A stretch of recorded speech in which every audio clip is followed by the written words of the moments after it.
Okay, let's go ahead and see what's going on in Colorado. I saw this yesterday. This is breaking news. It was late yesterday that the Colorado Supreme Court ruled that former President Trump will not be on the primary ballot, or at least they voted against him being on the ballot. They're putting it on hold for right now.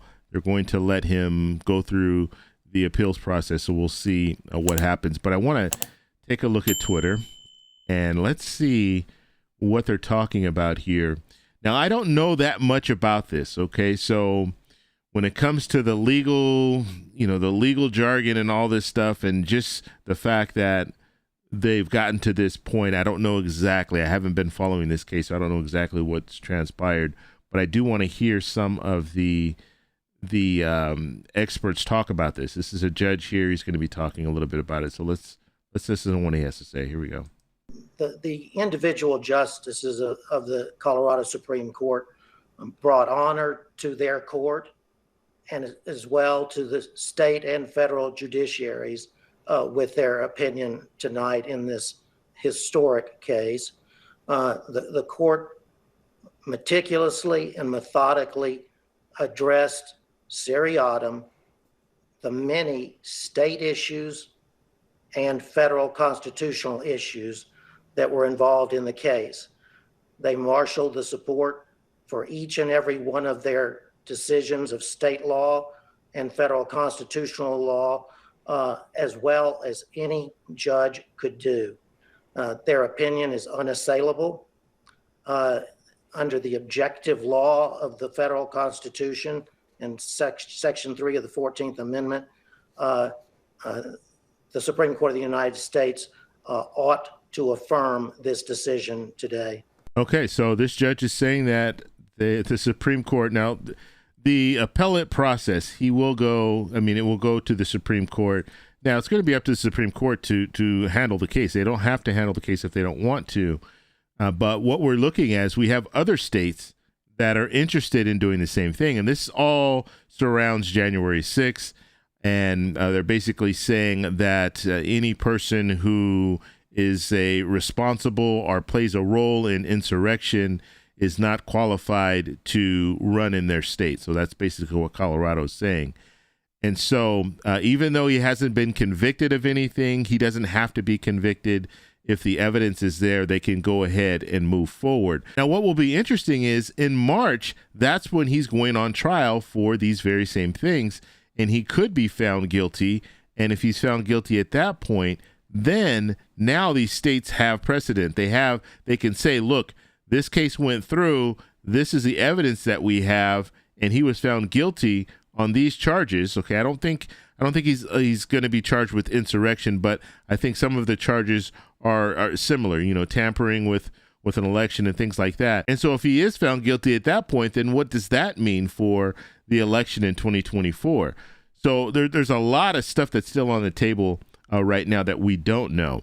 Now, I don't know exactly how I feel about this. I look at this as the court is deciding who we can vote for. And do we want a country where we have the courts deciding things like this, deciding what candidates we can and can't vote for? So I don't really know how I feel about this. I think ultimately the American people should be able to vote for who they want to vote for. But in situations like this, I can understand it because it provides security for situations like this. The court's job is to look into these cases and make sure that, our democracy stays a democracy. And so, if we are in a situation, and let's just take Trump out of this whole equation, but if we're looking at a candidate that is being destructive to our democracy, should that person be able to continue to run, even if they're trying to attack our government or they're trying to incite a civil war and things like that? Should that person be able to continue running and destroy our democracy? Okay, I'm not talking about Trump right now. I'm just saying, if you had a candidate like this, because I know how people get. You start talking about Trump and they don't want to hear anything else that you have to say.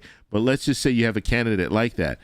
The courts would play a role in trying to keep that from happening, keep our democracy strong.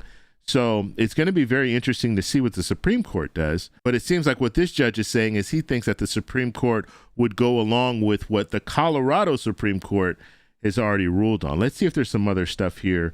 I didn't listen to any of the other stuff here, but let's see what other people are talking about here. Using an unconstitutional maneuver that is a bastardization of the 14th Amendment to our U.S. Constitution. This was a provision, Section 3, that was designed to bar Confederate members, people who switched to the Confederacy, from actually being able to serve. That's very different than what's at issue here, to say the least. This is a hollowed out husk of what the country was built on. The basic principle that we, the people, select our leadership, not the unelected elite class in the back of palace halls. That's old world Europe, not the United States. That's why I'm making a pledge today that I will withdraw, I pledge to withdraw from the Colorado GOP primary ballot unless and until Trump's name is restored. And I demand that Ron DeSantis and Chris Christie and Nikki Haley do the same thing, or else these Republicans are simply complicit in this unconstitutional attack on the way we conduct our constitutional republic. I refuse to be complicit in that. I think what they're doing is wrong. And I think it's up to Republicans to step up and stand up with a spine for our country's future. That's really what's at stake. Whether we, the people, actually have a say in deciding who leads this country. Yes, it would be easier for other Republicans like me who are running in this race to say, hey, if Trump is sidelined, there's our opportunity. No doubt other candidates are probably privately celebrating with their corporate sponsors. That's not the right thing to do. I think the most useful thing that every GOP candidate can do right now is to join me in that pledge. I'll say that I will withdraw from that Colorado GOP primary ballot until Trump's name is restored. This belongs to the people, not to the unelected Democratic cabal of judges in Colorado or any other state. And I demand that Ron DeSantis and Nikki Haley and Chris Christie do the same thing, or else they're complicit in what this security state is trying to do to shut down Trump. I stand by that, and I expect them to do the right thing. Okay, so first off, why didn't they stop the van, this bus or whatever it is? It looks like it's a bus.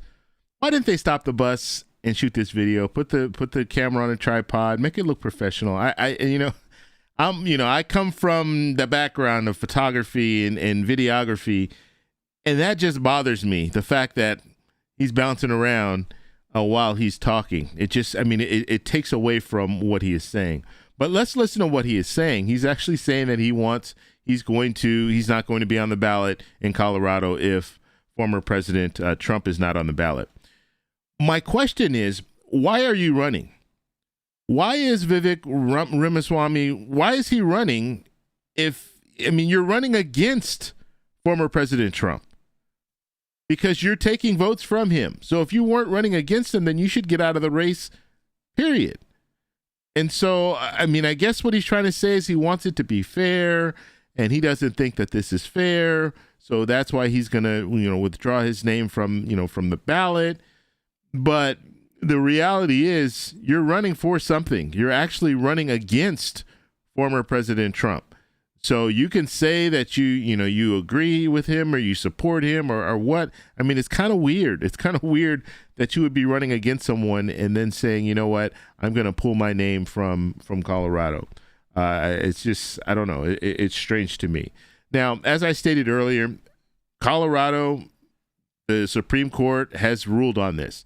It will have to go to the Supreme Court of the United States, and then we'll find out what happens from there. Now, what's interesting is other states are watching, and you've had some other states that have entertained the fact that they might want to do the same thing and take former President Trump off the ballot as well.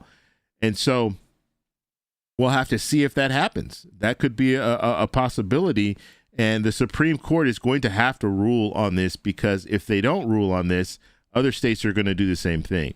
And if they do rule on it and they rule in favor of Colorado's Supreme Court, now other states are going to jump on board, and they're going to use the Supreme Court and say, yes, we can do this because the Supreme Court will allow us to do this.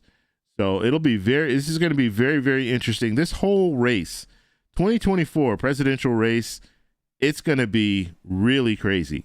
We have a president right now who a lot of people don't have confidence about President Biden.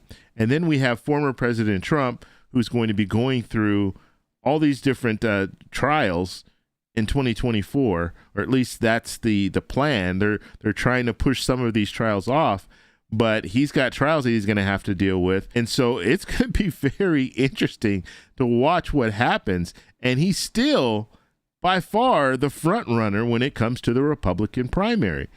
And so he will probably be the candidate. So it'll probably be former President Trump against President Biden. And there's just so much stuff that's out there that we still, I mean, we're still going to have to see what happens, because it's going to be really a crazy road. And so I'm going to make sure to keep you guys up to date when it comes to the presidential race and some of the other races too, because I think in Congress, we're going to have some shakeups as well, because we have some people in Congress that they haven't been doing anything. And so I think we might see some new lawmakers come in as a result of some of these lawmakers that are out there right now that are basically just there for a paycheck, and they're there to get out and try to raise as much money as they can. So they create chaos and then try to raise money off that chaos. So it's going to be a real crazy 2024 election. So hopefully you guys join me. Like I said, I will be keeping you guys up to date when it comes to everything that's going on. But I just wanted to bring this information to you. Comment down below, subscribe, and I'll talk to you guys in the next video. Bye.